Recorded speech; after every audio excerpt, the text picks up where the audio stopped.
China is a bit of a black box for policy because China is a one-man state, but that one-man state is becoming overwhelmed with non-compliance.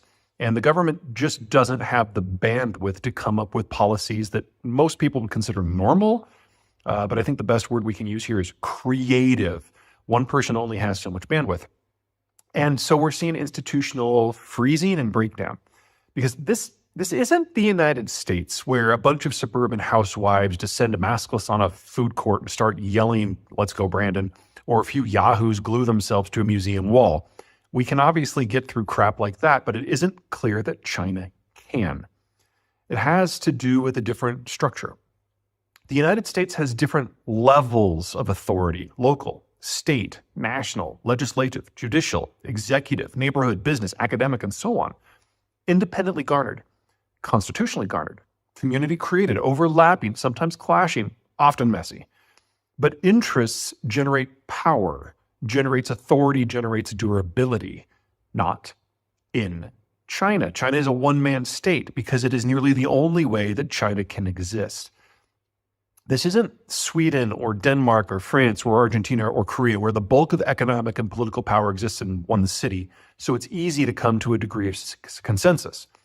China's population is spread out on a huge swath of territory comprising everything from near Arctic to fully tropical, and regional disparities abound as you would expect. But this also isn't the United States, where our definition of inequality means that the average person in Maryland is about twice as wealthy as an average person in West Virginia.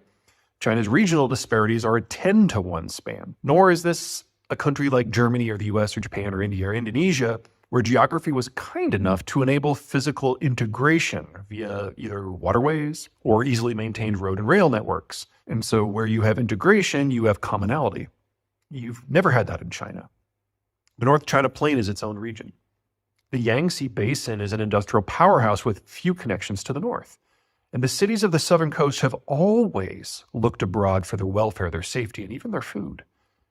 The only way to make China work is to force it to. And these many disconnects show up in Chinese institutions. The Chinese constitution is a joke. It isn't even referenced by Chinese courts. There's no rule of law. There is law by rule. And that rule is whatever Xi, the chairman, says. And he is a horrible delegator, even within the Chinese Communist Party. The COVID restrictions in play right now are part of that milieu. They all draw their authority and power not so much from the Communist Party or the Chinese state, but from Xi personally.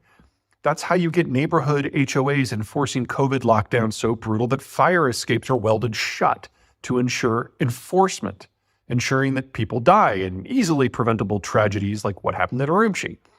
Or city authorities thinking that they're doing the will of Xi and removing street signs with the word Urumqi in them because they assume that's what Xi wants in order to smother citizen awareness.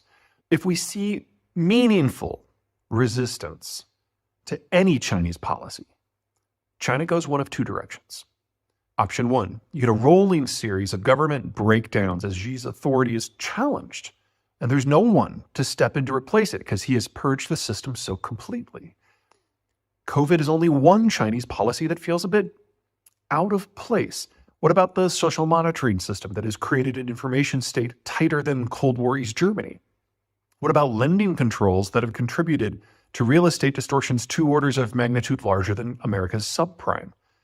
What about laws against the VPNs that allow you to share your kids' photos without them being entered into a national database?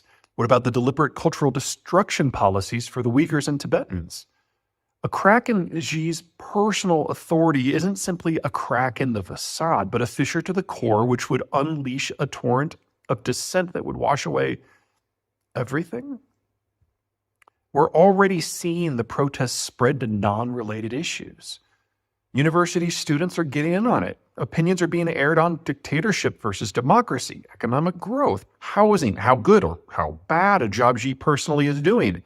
Chairman Xi has set up a system where in the face of massive unrest, he's allowed a lessening of restrictions and he's now passing the buck to local and provincial governments, allowing them to loosen and tighten policy.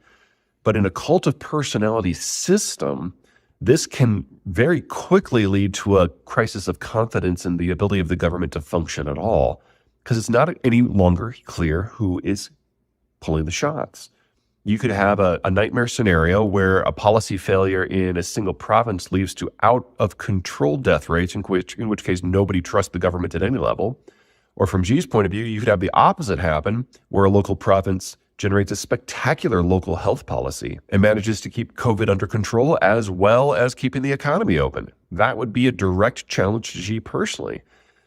More likely, we're going to see some broad-scale incompetence here because Xi has spent the last 10 years purging the system of anyone who is capable of conscious thought.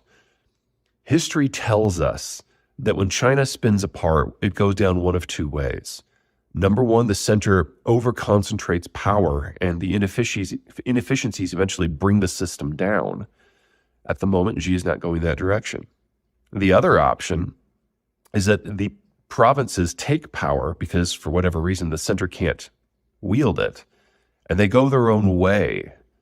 And so we've got this weird moment, which is actually almost unique in Chinese history, where we clearly have a centralized imperial despot in the person of Xi Jinping, but he's refusing, for whatever reason, to use that power to control the current situation. So we can actually get the worst of both worlds here, as he lets governments have enough rope to hang themselves and then goes back in as the savior and locks everything back down. I mean, that's just one possibility here. But no matter how this goes at this point, we are talking at China being offline from a manufacturing point of view for at least the next 3 or 4 months, because it will take them that long for this current version of COVID to boil through the population. And we're already seeing mass closures of a lot of health and health adjacent systems that already can't cope. And we are still in the very, very, very early days. The Chinese system is not good at keeping people healthy either, and it sucks at providing critical care. And in the case of the United States, with our 330 million people, we still lost over 1 million citizens over the 3 years of the epidemic to date. Now, the Chinese deaths to this point have been a rounding error because the Chinese have succeeded in keeping the general population away from the virus, and they, deserve some kudos for that. But the Chinese population is not nearly as healthy as the American population, if you can imagine that. On average, the population is older, has been for about a decade, and if some new data revisions that they're working on prove true, probably closer to 2. And in relative terms, more Chinese are diabetic than Americans, and that is generally proven to be like the number one comorbidity factor when you're looking at COVID. And all of a sudden, this is all going down at once. I think that the best way to think about this is if you think about the American COVID experience through 2020, 2021, and 2022, things came in phases. We were first exposed to the original virus, and then we had Alpha, and then we had Delta, and then we had Omicron. And about the time that Alpha was popping up, we were getting mass vaccination in play with mRNA vaccines that proved to be wildly effective. And so we had our initial death wave. And then we had our vaccination, and then we had the Delta wave, and then we had this mass infection with Omicron at the beginning of this year. So pretty much everyone in the United States has now been exposed to at least one of the strains, most of us 2 or more. And most of us have gotten vaccinated, and with a plurality of those people actually getting boosted. People like me have, immunocompromised. I think I've had 5 shots now. The point is it didn't happen all at once. And we all had experienced a degree of exposure and protection. The Chinese don't have that. The Chinese vaccine was barely functional against the original wild strain out of Wuhan, and against the current Omicron Q11, I can't even remember the name of the strain. Against the current strain, it doesn't work at all. And say what you will about the Chinese health system, the lockdowns, the perpetual lockdowns, did succeed at limiting exposure, so no one has natural immunity either. So you cut all this loose at the same time, and we're talking millions of deaths, because the R0 for the current strain, let me compare it to measles. So measles has an R0 of 12 to 18, which means your average infected person will then go on to infect another 12 to 18 people. I have not seen an estimate out of China suggesting that the current strain is better than measles. Most indicated it's worse. There's an open question of fatality rates, and that, of course, is where the Chinese are doing their normal makeup data as they go along. They're projecting that the death rate is 100 per 100,000 infections, which would be about the same death rate you get from stubbing your toe. And that is just obviously laughable. It'd be less severe than what the flu is.